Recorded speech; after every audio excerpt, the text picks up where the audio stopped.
what happens, what the initial intention of the CBE was, it is a noble curriculum. However, it requires a lot of financing, it requires a lot of resources, and also for it to have been rolled out, the stakeholders needed to have been involved early. Mapema wa participate in such a way that wakati ile wanaanza kuimplement ikuwe kitu ambayo ni kitu ina happen naturally. So the transition management is something that I may say that the research revealed that it wasn't handled really well, and that's why not many stakeholders got the buy-in, and therefore implementation imeanza kukua polepole na wengine wanaona imewafinya, whereas wengine wanaona ni kama ni kweli kitu kizuri. Most of the private schools, they are thriving in it. They are doing very well. Even when they tell children, bring flip chart, bring this, because this CBE is focused on experiential learning by doing. And also it is more skill-based, skill-oriented in such a way that mwanafunzi anastahili asiwe tu mtu ambaye anagraduate lakini hajui kufanya chochote kazini akiwa amepewa kazi. Ni mwanafunzi ambaye anaweza kuwa multifaceted in terms of hands-on skills, digital literacy. Yeah? Learning to learn. Hata mwenyewe anaweza jifunza kama mwalimu hayuko. Ni mtu wa kujituma. Wako na communication and collaboration. These are the skill sets that are very much wanted for the future of work. You cannot work on your own as a silo. You need to also have competencies that allow you to work any part of the world. Wakati huu sahi tuseme kuna watu ambao wanaweza kuwa wanasikiliza Ensoko TV ngambo na wanaiona vizuri na wana communicate na wana collaborate. So assuming that you had a branch of Ensoko TV abroad, how would you work with that peer abroad? So you see the dynamics of the future of work is changing, and so the competency-based education system is a noble curriculum because it helps us to prepare for the future not just of education but the future of work. And therefore we invite all education stakeholders, be it a teacher, be it a worker in the Ministry of Education, to see to it that indeed there are trainings, capacity building sessions that not just happen one-off, but are ongoing. What are the challenges that you're facing at every intersection as you teach the CBE? On loopholes. What are the loopholes? Then they seal those loopholes. Then another thing is to realize that not all Kenyans are the same. Wale wanafunzi wa tuseme wa Kisii, ushago uko ndani kabisa, inaitwa nini, which state, which eneo ambayo tuseme ni remote. Posongo. Of course that is a Kisii town is a town. Kuna inaweza sema kama Nyamarambe, Kibirigo, such tuseme eneo kama hizo unaweza kuta hata aina labda internet. Cabling labda tuseme technology, tuseme internet haijafika huko. Watu wangapi wako na simu? Na huku mwalimu ameambiwa afunze digital literacy. Na labda hata mwanafunzi kuna pahali very interior hajawahi hataona TV. Ama hajawahi ona hata maybe simu ile wako nayo iko na liguru na ni kabambi for the sake of the organization. So it is very important that we see that we look at the different communities that we have in the country, in our 47 counties. What are their capabilities? What are their resources that they are having?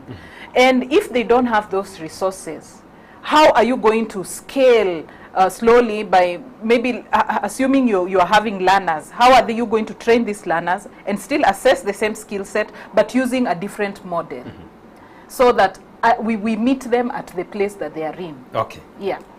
Tukikuja kwako, you come from Ethiopia, but now right now you are in Kenya, na there's something yenye likuvutia sana ukaona kwamba badala ya kukaa nyumbani, hata sisi wa Kenya unajua kuna wale wa Kenya wametoka humu nchini, wameenda Marekani, wameenda Australia, wameenda Canada and all that, pia kupata mafunzo ama kuongeza masomo and all that.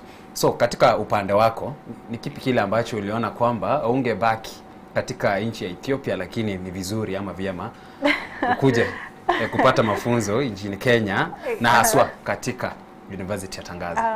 I think I need to clarify on something you say. That was our talk. Yeah. That was our talk. Okay. Mimi nilichukulia serious sana.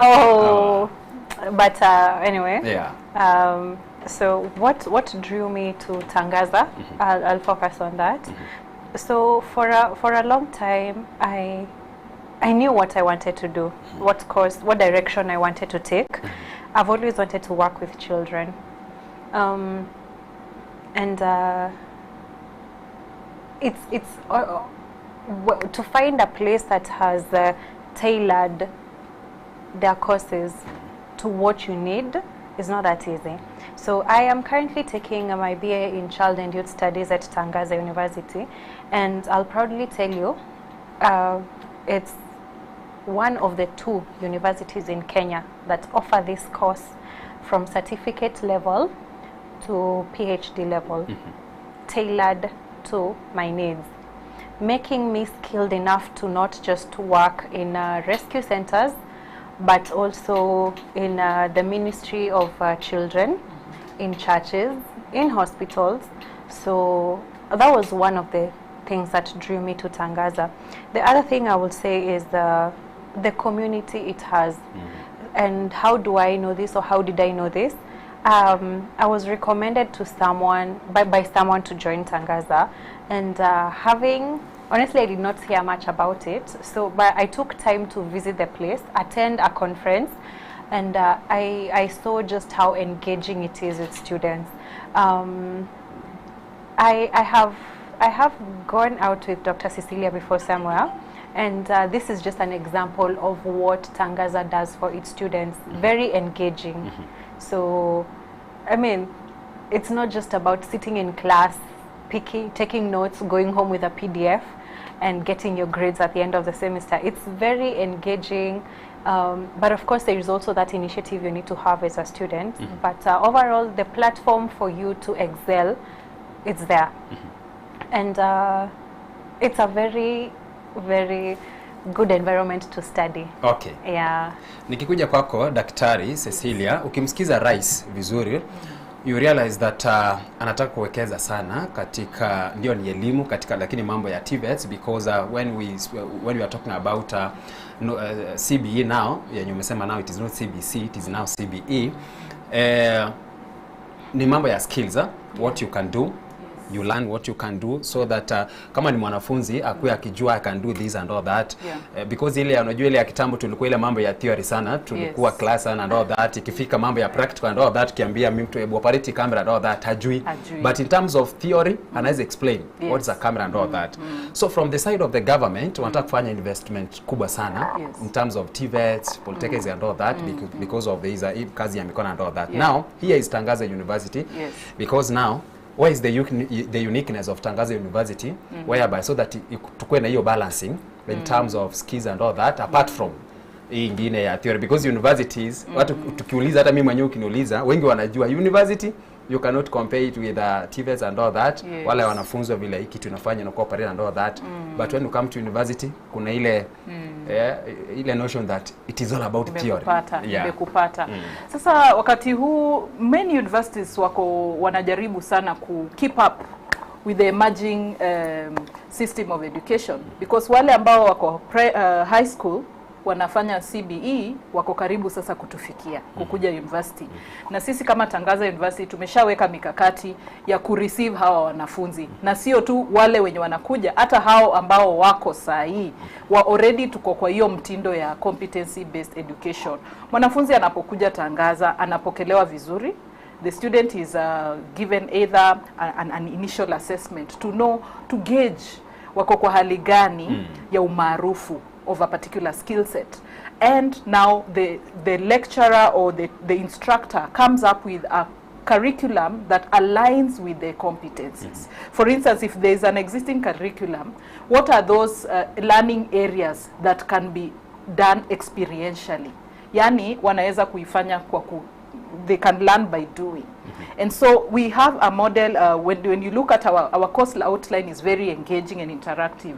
Every course when you begin, a student is presented with a course outline. That course outline enumerates the manner in which they will go through the learning from the beginning to the end, including the assessment. And the assessment continues, starts even from the moment of learning. When learning is happening, assessment is going on. And it happens even virtually, as well as not when you do just cuts.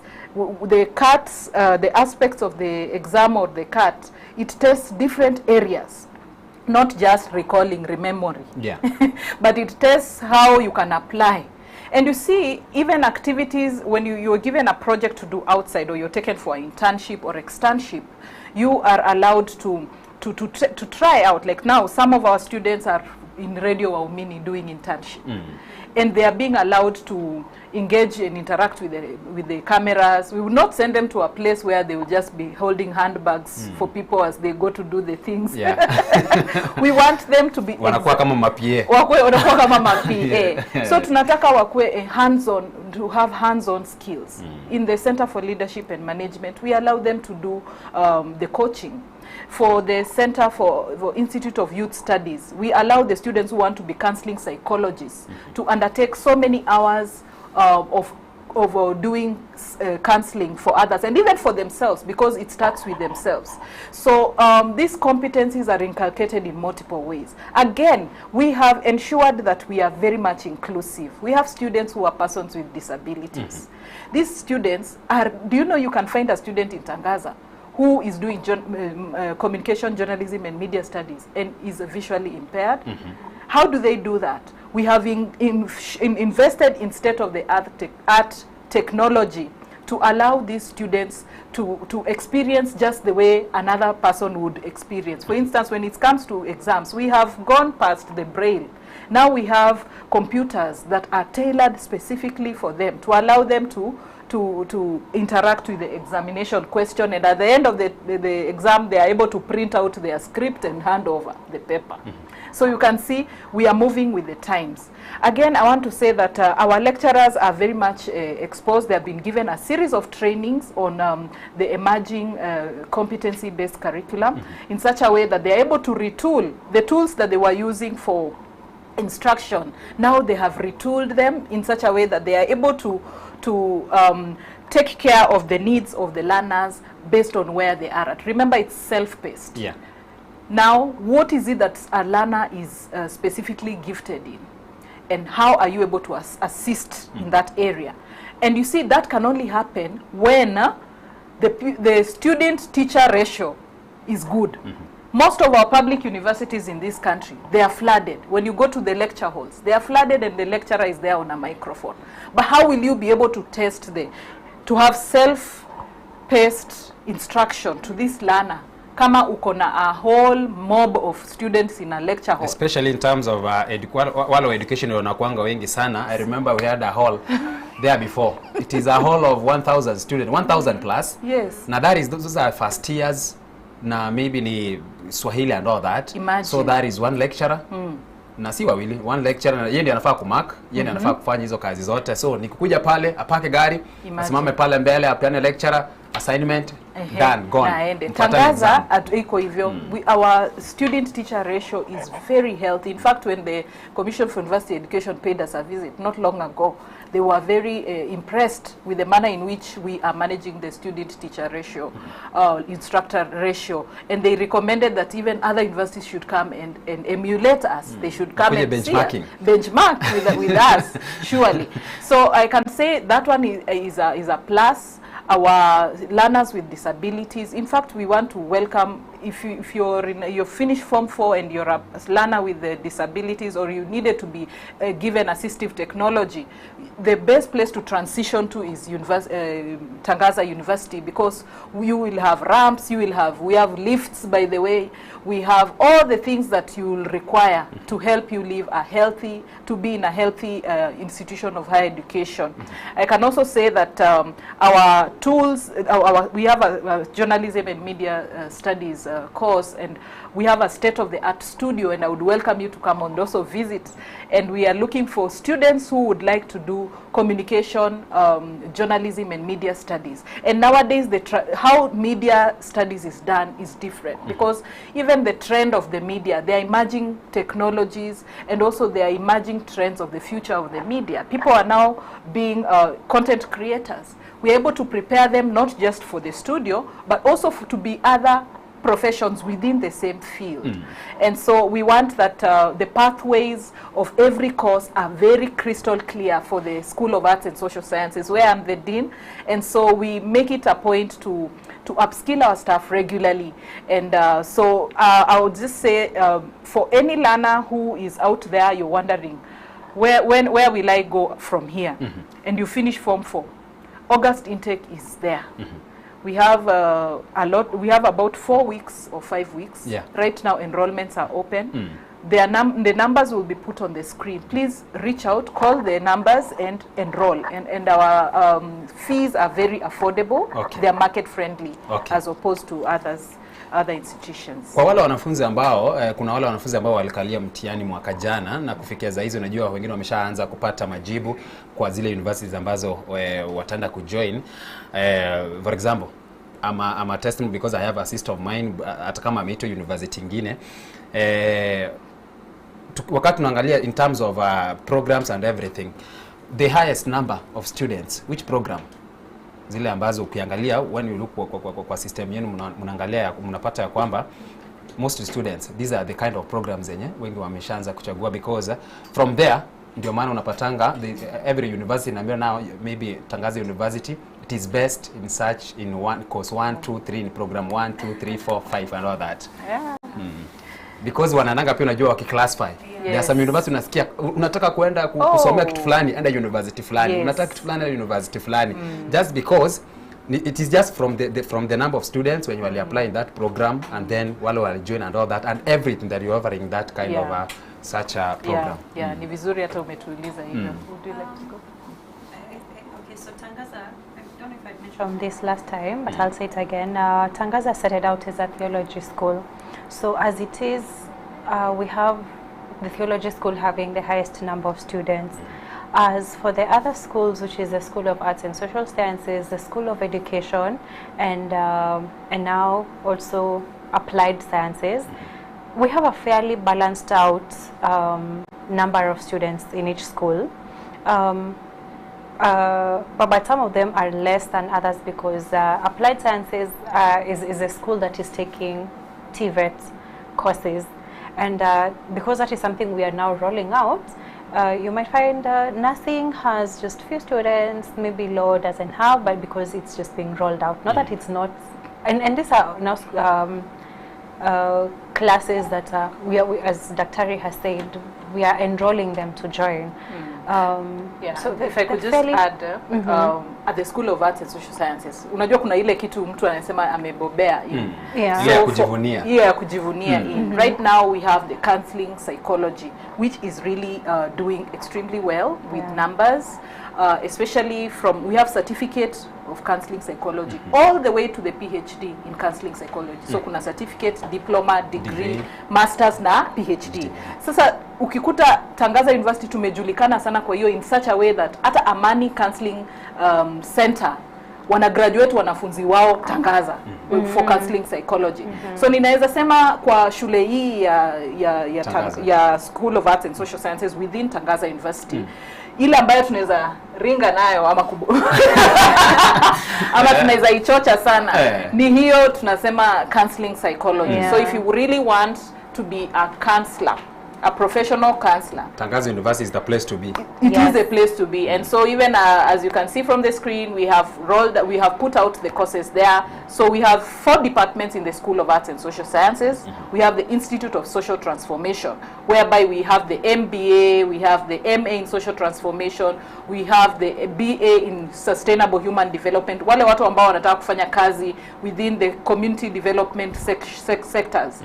These are people who can work for the UN. These are people who can work for their own social businesses. They can work for government, and these are people who see the future of how the country will be, and they work towards it. So social transformation, we have courses from certificate all the way to PhD. We have the MBA, and that one has different tracks because you can do governance, you can do so many areas, yeah. And then we have the Institute of Social which is social communication. That was called then. The name has changed to Institute of Communication, Journalism, and Media Studies. So we have a bachelor's in that area. A master's is also soon being rolled out, and then we have the Institute Center for Leadership and Management, where we offer the BCom, which is very popular. We also have in that institute leadership and management, and of course servant leadership is something that we really tangibly see within Tangaza University in our mission and in our vision. We pride ourselves for servant leadership. You may have known that Catholic institutions in this country are the ones that have nurtured many people from the nursery school all the way to university. Tangaza University was given a charter in 2nd of May 2024. And can you imagine, just a month ago, we were ranked number 20 of universities in Kenya. So that tells a lot, that the quality is really, it's not about even mumepata wanafunzi or not, no, the quality. You want to go to the place where they will give individualized attention to your student. This student of yours is going to be exposed to a diverse set of people. I also want to say that Tangaza University, we don't call ourselves an international university, but we are. We are even more than the ones that are there now. Because 70% of our staff and students, do you know they come from countries that are not Kenya? And that brings our students from Kenya, who, if they have a chance to join Tangaza, to have intercultural competence. That way they can be able to work and interact with people from diverse backgrounds. They can even do research together. And the future of work is that there will be cross-border businesses and cross-border work. People will be hired to work in other countries when they are still in their own. And you never know, some of their peers they're sitting with in the classroom, maybe they are business partners in the countries that they come from. We also allow our students, we have engagement internationally. Like right now, one of our students is in University of Valencia for 1 semester. So these exchange programs happen very, very well. And so you find that our students are given a chance, and a scholarship is provided through the Erasmus Plus program and many other programs. So we pride ourselves to be to really have embraced internationalization, in the sense that our students are exposed to activities outside of the border of this country. For this country to grow to be not developed, right now we came from third world to developing nation, and to be the Singapore that you want to think of. Hiyo ndio safari. Kama hiyo ndio itakuwa safari. You, as a policy maker and as a person who is an educator, we need to prepare our students to the future of development. They need to see, what will the future of work be? What will the future of education be? And so we provide spaces where they can do collaborative research. You can have a supervisor wa thesis yako mwenye yako abroad. We are already doing that now. You can also be able to have a chance to go to a university abroad for 1 semester through the collaboration, the MOUs that we partner with those institutions. We look forward to what we look forward to, a 2+2. Maybe it's a degree that you're doing. So 2 years in another university, 2 years in Tangaza, and a certificate would come from Tangaza that you have completed the degree. Okay. So this is really something that we pride ourselves in. Just among the few that I have not mentioned. Ni kionjo tu. Kionjo tu. Tunapozungumzia mambo ya admission, because you know we are moving to the first world in terms of technology and everything. Yes. And so far so good. Mahali ambapo tumetoka, unajua hapo kitambo lazima ungebeba sijui ni box yako, sijui andamane na mzazi and all that in terms of admission and all that. Now that we have technology, that is the part ningependa uzungumzie in terms of admission. That's the admission process and everything hadi imalize, because most of the parents unasikianga wanaogopa mimi siendi hiyo mambo ya admission and all that, because enda pale ushinde the whole day. And the question is, we have technology. Why is it that this same technology we are talking about haijakuwa implemented? We are not making use of it so that ianze kurahisisha kazi, so that yule shosho mwenye ako 8 years, 60 years and all that, she doesn't have to come hadi Tangaza University and all that. Admission and the whole issue of technology. Yes. Right. That's have really done our best to make it easy for those who are far away, and that is also because we have, as I say, that we have international students. We have those who are learning from other countries. That means they've been admitted into our school, right? Just a couple of weeks ago, we admitted a student while in Isiolo. Hajafika Tangaza yet, and he already has an admission number. So August anakuja anaingia class. It's not, I know, I mean, I've said in marketing, so it may sound like just words, but these are things that I will tell anyone who's watching, who's listening, take a chance on Tangaza. What we're talking about is not just words, it's not just empty promises, it's practical. What we're telling you is things that are happening. So when it comes to the process of admission, all you need to do, go onto our website, www.tangaza.ac.ke. The process is linked there. The numbers that we have shared on screen are also functional, ready for response, and your process yote, from filling the forms to making the admission payments, all can be done from the comfort of your home. Mali si lazima utoke Kisii. Si lazima mtu aanze kujisumbua kutoka Kuria. No, you don't have to travel all that way just for one thing, because admission ni siku moja, then urudi tena, wait for the day you're coming to school. It's as easy as doing it on your phone, doing it on, you know, hata kama ni cyber, ingia to cyber, do it. The reason why I've asked that is because you may get some institutions, sometimes their system, unapatanga system yao iko chini, mtu anataka kudownload labda barua ama anataka kuapply and all that, inaanza kukuzungusha ni kama KRA. Inakuweka queue. Siku hizi wanasemanga hii imetuweka sana hata kuliko Safaricom. Wako wanatuweka hivyo there before, lakini hao wametuweka sana because I need that admission letter, I need to apply, I need to do this. So ina keep on, iko hapo tu, just loading, initializing and everything. So you are just waiting, ni kama uko kwa queue. So tuseme mtandao inahitaji vitu mbili, ukuwe na device na tena ukuwe na internet, si ndio? In case you feel like the place you are in is inadequate, it's not helping you to apply that very fast, then the numbers that we provide on our screen, 0722204724 and 0722632773, or just reach out on this. If you just go to the website down there, you see the numbers, just any number, there are around 4. Call any, somebody will attend to you. If not, drop an email. My email for the School of Arts and Social Sciences, sasdean@tangaza.ac.ke. For inquiries at tangaza.ac.ke. For sure, hata ukituma email, mtu anaweza kosa kukujibu kweli. Ataona. Maybe in other places, but in Tangaza we don't do that. We definitely see it, and a lot as a dean, I receive a lot of those inquiries, especially if it's from my school. From the inquiries, it's forwarded to our school. And our program leaders and the admins, they really attend to these people. Okay, do we have scholarships, bursaries, or financial aid opportunities at Tangaza University? As a Catholic institution that has been there for 40 years, this year we celebrate our 40th birthday.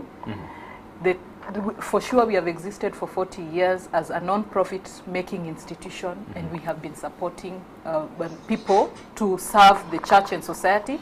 And bursaries and scholarships are part and parcel of the day, because some of them come as missionaries.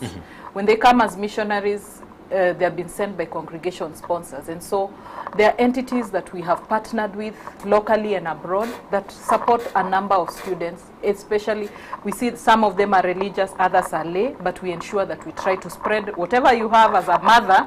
You ensure that kila mtu ameonja kakitu. So we do spread. Sometimes it's full, sometimes it's partial, sometimes we look for you a sponsor from abroad based on your individual needs.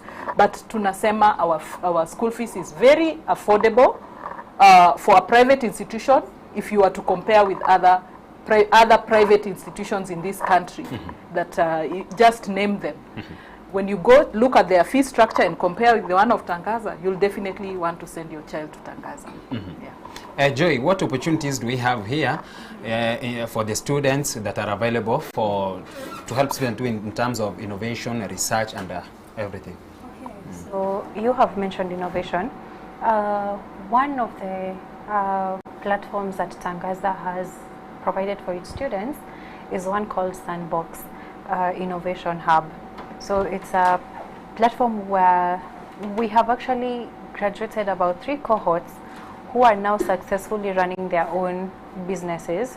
These are people who just presented their ideas, social innovations, and they were mentored throughout the process and took part in a pitch competition, good awards that have allowed them to scale up, grow, get recognized internationally. We have about 4 of our students right now who are taking part in competitions in Uganda, Tanzania, and they are doing great. So that's just but one of them. You know, I mean, when one is also looking to join at a university, you also want to think, what more are you getting from that place other than your certificate? We have talked about collaboration with other universities. That on its own is a chance. We, you know, unaweza kuwa you're in a place where you're dreaming of, when will I see a place other than Kenya? We try our best and provide that to the collaborations that we have. These are we make them open to all students. There is nothing discriminative about where you come from, what you're doing. It's open to all, and I mean, they're there. And the support is real also. Okay. Yeah, the support is so for innovations sure there. are there as well that are even being recognized globally and being funded. Right. The latest funded innovation was the Laudato Si project, which is basically geared towards preserving the environment, which is our common home. And so we have that Laudato Si, kama umeelewa, Laudato Si ni Kilatino. Yeah, if you're a Catholic, you may have heard about the initiative that the former, the arrested Pope, Pope Francis, had called the world a common home, and that the importance of preparing and taking care of a common home.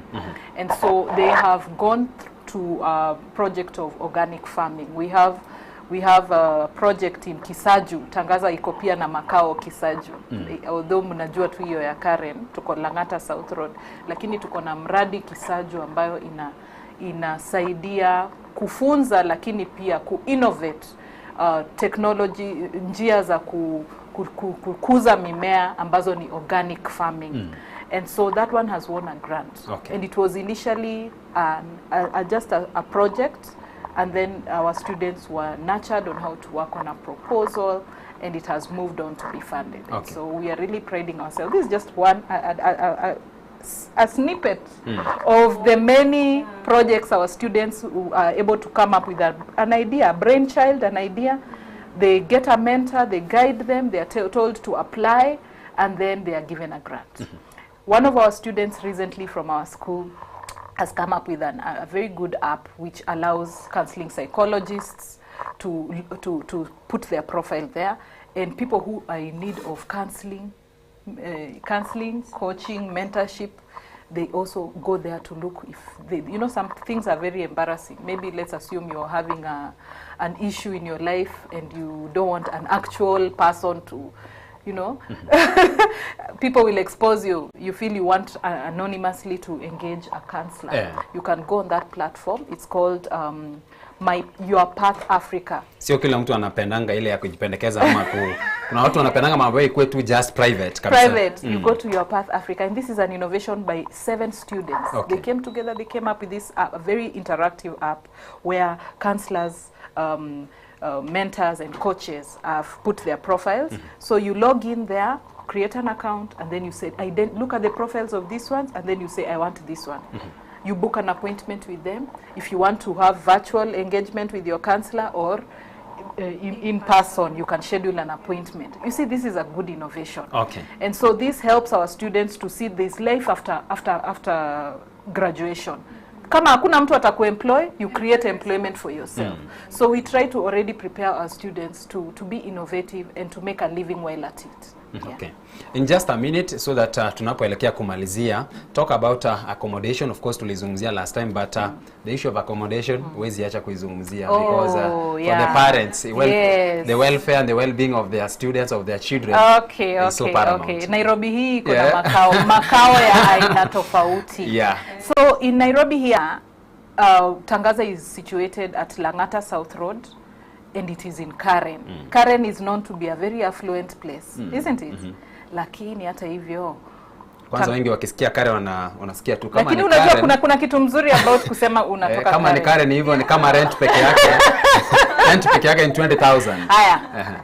Karen, umewahi kusikia maandamano Karen? There is peace. Umewahi sikia tear gas imerushwa Karen? Labda wakuja kwa mwanasiasa. Kwa kutembelea kwa boma lako. So it's a safe environment, and because of that Tangaza has Tangaza University Women's Hostel that it has set up, and it's a very well safeguarded environment. We are not just any Tom, Dick and Harry can come there to collect your daughter or your, and take them somewhere, because it is the kind of morality and values that are inculcated in the student learners who stay there is of high degree. First of all, our education philosophy, which is what we live by, is to teach minds, to touch hearts, and to transform lives. When they come into that hostel, they are taken as our daughters. And so their meals are taken care of, their accommodation, their punctuality even for classes.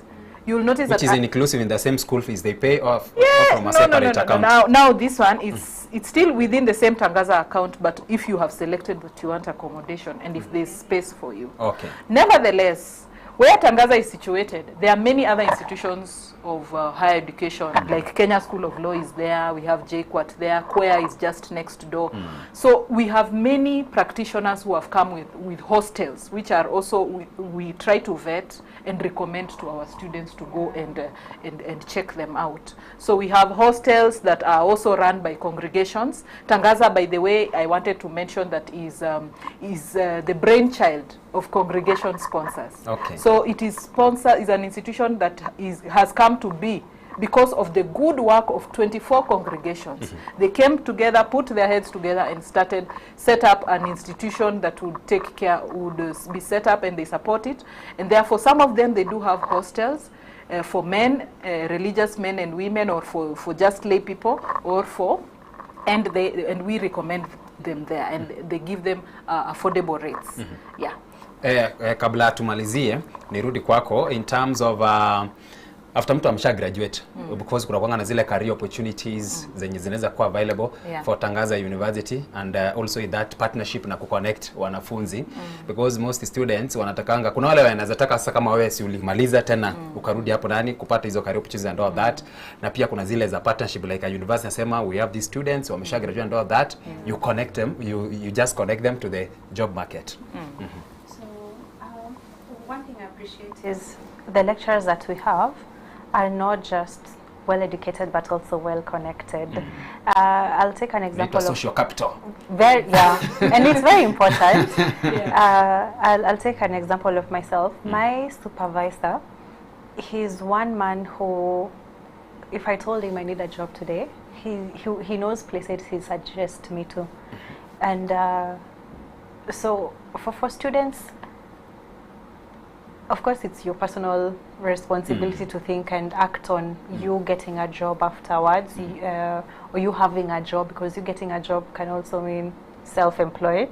But as a school, the lecturers we have, I tell students who join Tangaza, know your lecturers, befriend your lecturers. These people have lived longer than you. They know people. They know places, they've worked in places, and the recommendations are there. They are always also willing to write you recommendations, letters to places. Of course, you have to be a presentable student. Si mtu utaandikia barua ende kumuembarrass mali amekutuma, but they are very much there to help you, connect you to places. We also have the alumni group. These are people who work in different places across the country, outside the country, and they are potential employers, they are potential partners. Okay. Yeah, and if I could just pitch in on the same, we have a careers office. We have a career counseling office at Tangaza University, and that office does organize programs before you graduate for students to be able to familiarize themselves with the job market.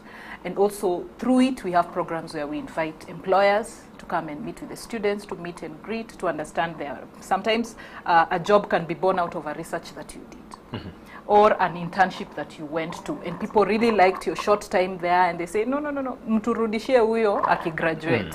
So we ensure that these people are seen and heard, and we allow them to have some skills like how to make a CV, how to do a mock-up interview, and just to be able to have an edge over the others when they go. Lakini kizuri pia chajiuza, si ndio? Yeah. So if you're good, obviously people will want to employ you wherever you go. Yeah. Now finally, back to where we began from. Why should a student or a parent choose Tangaza University unapomalizia, and your final remarks? My final remarks are very clear. I think mimi ndio nimeongea sana. Unafaa upewe soda. So in Tangaza University, we are really good and big on social transformation. In our world today, there are so many social ills. There is corruption. Kuna hii maneno ya abduction, kuua watu, kufanya nini, wizi. Vitu mingi zinatendeka. Watoto wetu pia wanaibiwa, wengine wanaenda ngambo, wanafanya biashara ambazo pia wanapotelea huko ama wanauawa, because we are in a state of confusion. So if you really want a place that can help your child reimagine what a good future looks like, send them to Tangaza. We not only teach the minds, we touch the hearts, and we transform their lives so that they can be a better version of themselves. That would be my parting shot. Yeah. Finally, the marketer herself. To answer your question, Tangaza takes a holistic approach. Our motto says it. I will echo her words. What is written is what is offered. Yeah. Okay. Yeah. Thank you. Yemuno mwancho mwerigere lya soko sango kutwasangire kireka cyatiyeri sano choka kirage chisa isano ne muchia bono mubaso twaru kwandira yabwatene University ya Tangaza igo enamba yabo no erega bwase TV nabo koira enamba entangane ya kabere ya gatatu kose ya kano bakeresime goso batarase website ya www.tangaza.ac.ke eriyo kwemanya mange igore University ya Tangaza nabo iwe manyemero biro bakoyana na asesemo ye Chisemi asuri organiti gosoa nabo igo ase olia organiti kwegenderia amasoma eguchia bosyo wikaraga muno twikira omwerio ase elia rero wika elia nkyo kulinde nense ya muneti sisato trachikomera na inde ase embeo na kuganiria muyagendera kubwatia mirubende yatigera seri tukurigima Eliane Ishmael Mogere.